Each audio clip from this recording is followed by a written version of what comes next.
Oi, tudo bom? E aí, como é que vai sua casa? Hoje eu vou dar 10 dicas maravilhosas para vocês sobre mesas e salas de jantar. Fica comigo logo depois da vinheta. O meu nome é Elaine Oliveira, eu sou designer de interiores e antes de falar aqui das 10 dicas para sua sala de jantar ficar maravilhosa, eu vou contar uma experiência que aconteceu com uma cliente. Um dia, um casal chegou para mim e falou que queria que eu fizesse um projeto do apartamento deles. Era um apartamento de 72 metros quadrados. E ela falou assim, olha, eu não tenho nada. A única coisa que nós já compramos é uma mesa de jantar. Eu falei, nossa, que legal. Ela falou, é linda. Nossa, é linda, é maravilhosa.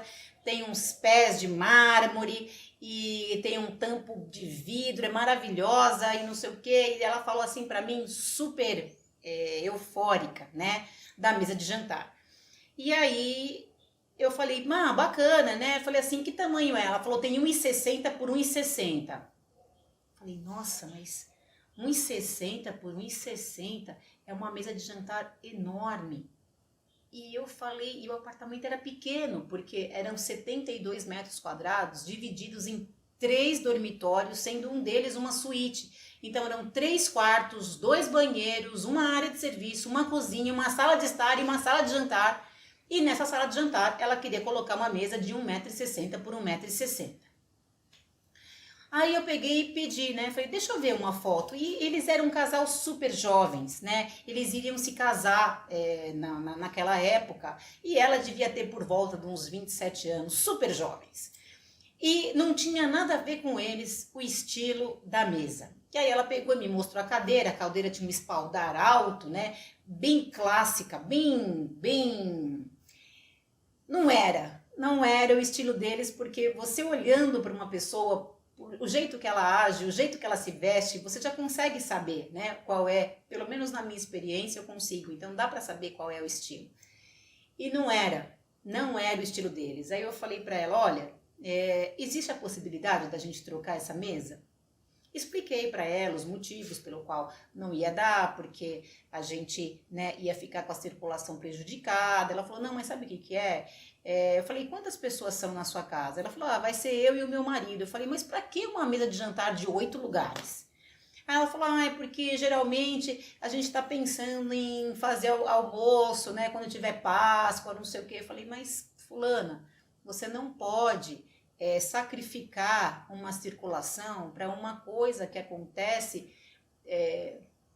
4, 5 vezes no ano, né? Não dá para deixar aquele elefante branco de 1,60 m por 1,60 m na sala com 8 cadeiras para uma coisa, para um casal, né? Não tem cabimento. Eles nem tinham filhos na época.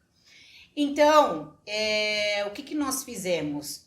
Graças a Deus a gente conseguiu trocar a mesa, né? A gente depois acabou trocando a mesa por um outro modelo. Ela gostava da mesa quadrada, mas a gente diminuiu e mudamos o modelo da mesa. Mas o que eu quero dizer para vocês, né?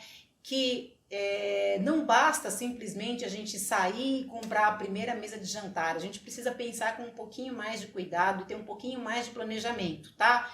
E essas dicas aqui que eu tô falando para vocês, de 10 dicas para sua sala de jantar, vai te ajudar a esclarecer como é que você vai fazer para poder escolher uma sala de jantar, uma mesa de jantar bacana, de acordo com a sua necessidade, com o seu orçamento e com o seu espaço, tá bom? Bora lá então? Ó, a primeira coisa que a gente tem que ver é a proporção. Não vamos fazer que nem a minha cliente, né? Onde o apartamento era pequeno e a mesa era muito grande, né? Onde era feito, ela queria uma mesa de jantar de 8 lugares para uma coisa que ia acontecer 4, 5 vezes no ano. Não vamos fazer isso na casa da gente. Então é melhor que você priorize a circulação e o fato de você entrar na sala e ser agradável do que você ter aquela sensação de que é muito grande. Tá? Sabe aquela expressão de colocar a melancia no pescoço? Por que o pessoal fala melancia? Porque ela é muito grande, fica muito evidente, tá vendo que ela não é para estar ali, né? E a mesma coisa acontece quando a gente coloca uma mesa de jantar maior do que o espaço da gente. Então tem que tomar muito cuidado com isso, da proporção da mesa em relação ao espaço, tá? Lembrando aqui que eu não estou falando para vocês para comprarem uma mesa pequena, porque eu não estou vendo o espaço de vocês. Então tudo isso vai depender do espaço, tá? Eu estou explicando a base para que vocês consigam aplicar isso na casa de vocês, tá bom? Espaço por pessoa. Quando você for estimar uma mesa de jantar, estime aí mais ou menos que cada pessoa precisa ter cerca de 60 centímetros de espaço. É o mínimo para que ela possa comer e, né, se mexer sem ter que comer com as mãos assim, com os cotovelos desse jeito, porque senão bate nas pessoas. Então, levando em consideração que eu estou falando aqui os 60 centímetros, se a gente fosse fazer, por exemplo, uma mesa de jantar de 4 lugares para um apartamento bem pequenininho e que de repente você quisesse colocar os 4 lugares, então de repente seria aqui, ó, 1, 2, 3, 4.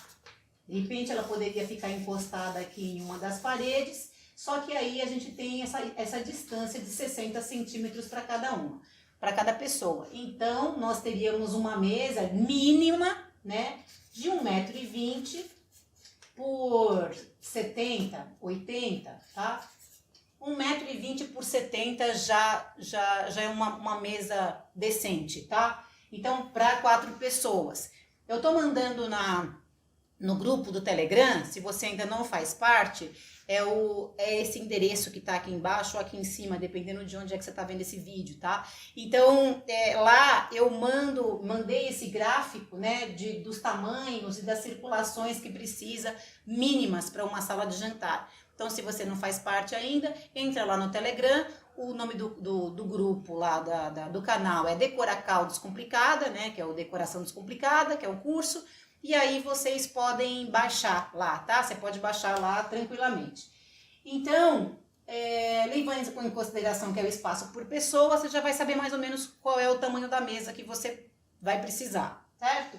Circulação. Então, lá nesse gráfico, eu também já coloquei uma circulação mínima. Você precisa ter uma circulação porque as pessoas precisam ter acesso às cadeiras e poder levantar para ir ao banheiro sem ter que empurrar todo mundo para sair, né? Então, é interessante que tenha uma circulação em volta da mesa. Não dá para simplesmente, cada vez que você vai passar com um prato, né, da cozinha para a sala, a pessoa que estiver sentada na mesa de jantar tem que levantar para você poder passar por trás. Então isso é um sinal de que a mesa está muito grande. Então, lá nesse gráfico, eu também falo sobre circulação, tá bom? O ideal mesmo é a gente ter cerca de uns 60 centímetros atrás das cadeiras, né? O mínimo que se tem. E num corredor aqui, né, onde é a passagem da cozinha para a sala, o ideal é que a gente tenha aí por volta de uns 80 centímetros, tá bom? Eu não vou escrever aqui porque lá no infográfico tá lá, então é só baixar.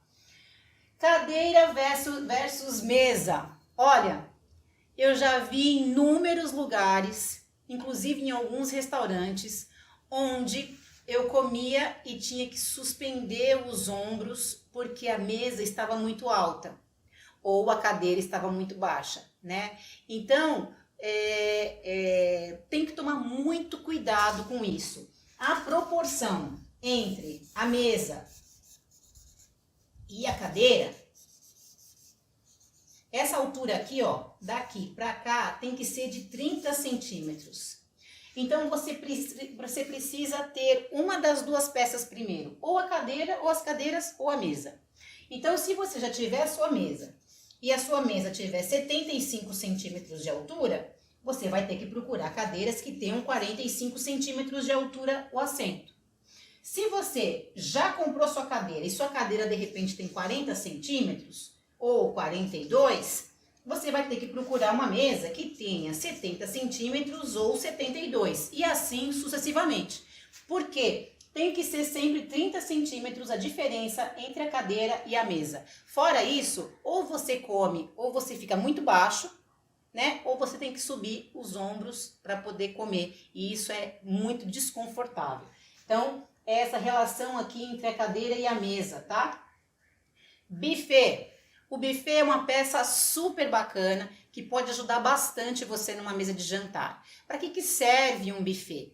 Ele serve para que você coloque todos os apetrechos pertencentes, né, pertinentes à sala de jantar, para ficar mais próximo da sala de jantar. Então dá para você colocar um faqueiro, dá para você colocar as taças, os copos, os pratos, né, o aparelho de jantar, dá para você colocar o susplá, dá para colocar jogo americano, dá para você guardar tudo dentro desse buffet, tá? E além do mais, quando a mesa é pequena, uma coisa que pode acontecer que é bem bacana, deixa eu afastar aqui um pouquinho, que aí eu mostro esse aparador que tem aqui atrás.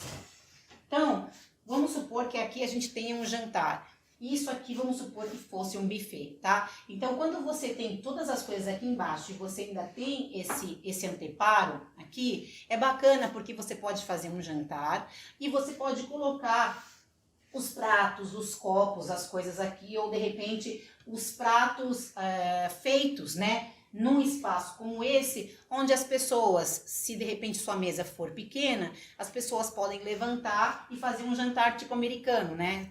Levantar, né? Se servir e voltar e sentar à mesa novamente. Então, desse jeito, você pode ter uma mesa menorzinha, como essa que eu...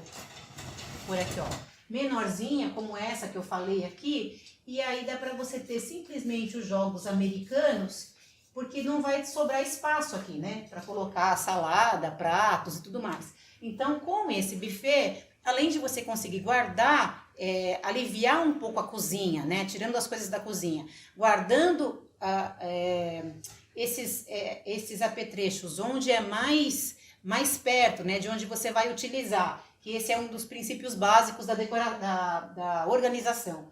Então, você consegue aliviar um pouco o espaço da mesa, né? Deixando mais organizado. Então, o buffet é uma coisa assim super bacana, tá?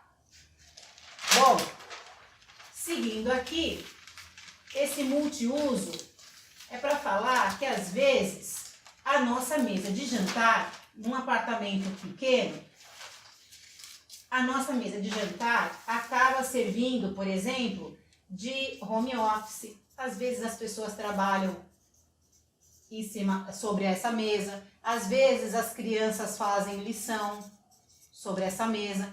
Então, se de repente esse for o seu caso e você for ter uma mesa de jantar que seja multiuso, pense num material que dê para as crianças poderem fazer lição sem você ficar preocupada se vai manchar ou não. Por exemplo, isso aqui, numa mesa multiuso, né, você mandar fazer uma mesa em laca, com tampo em laca, é praticamente um assassinato, porque não vai demorar, assim, uma semana para essa mesa estar, assim, num estado de miséria. Então, de repente, o ideal seria você colocar um tampo de vidro sobre essa laca. É só para vocês pensarem um pouquinho mais sobre isso, tá? Então, quando você tem um multiuso, para você pensar num material que seja prático para você, porque também não vai dar para você comprar a mesa e falar, não, cuidado com a caneta, crianças, não põe a mão, cuidado com o vinho. Então, tem que tomar cuidado, tem que ver direitinho o que você quer, né? Tipo de pé, mesas, né, que tem um pé central. Vamos supor que a gente tem um pé central aqui, né? Estou desenhando a mesa de cima. Mesas com um pé central, elas facilitam colocar um lugar extra, caso você precise. Então, por exemplo, vamos supor que a gente já tenha aqui, né? 1, 2, 3, 4, 5, 6. Mas como é um pé central, de repente, se você puxar um pouquinho para cá, dá para colocar uma posição a mais, né? Que não daria, por exemplo, se de repente ela tivesse um pé, por exemplo, aqui na lateral, sabe? Ou de repente fosse um pé maior aqui nos cantos. Então você acaba matando assim em alguns lugares. Então o pé central, para quando você quer de repente pegar uma das poltronas da sala de estar e trazer para o jantar, por caso de emergência, o pé central assim é uma ideia super bacana, tá? O material do tampo, né? Não é esse multiuso que eu tô falando. Em casos de apartamentos pequenos, materiais translúcidos, eles dão uma sensação de leveza, então deixam esse ambiente maior, tá? Que é o caso do vidro. O vidro é assim, para colocar num ambiente pequeno é campeão.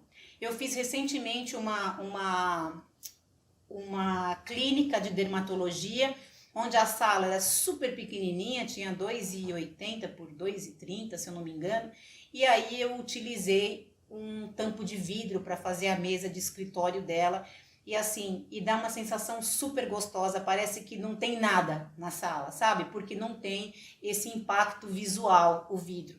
Então, se de repente você tem um ambiente menorzinho, de repente utilizar o vidro é uma opção bacana, tá? Aí não esqueça só de mandar arredondar as pontas. E quando eu digo arredondar as pontas, vou até riscar aqui, ó. Não significa que eu quero que você pegue a quina da sua mesa, né? E mande fazer isso, tá? Não é isso.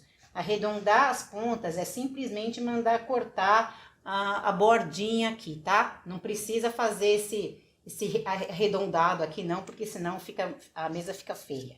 Agora deixa eu... Vamos ver se eu estraguei o porcelanato. Pera aí. Ah, não. Tá tudo bem. Pronto.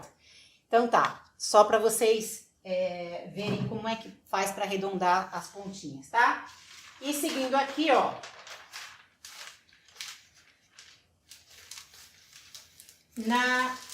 Nos formatos, né?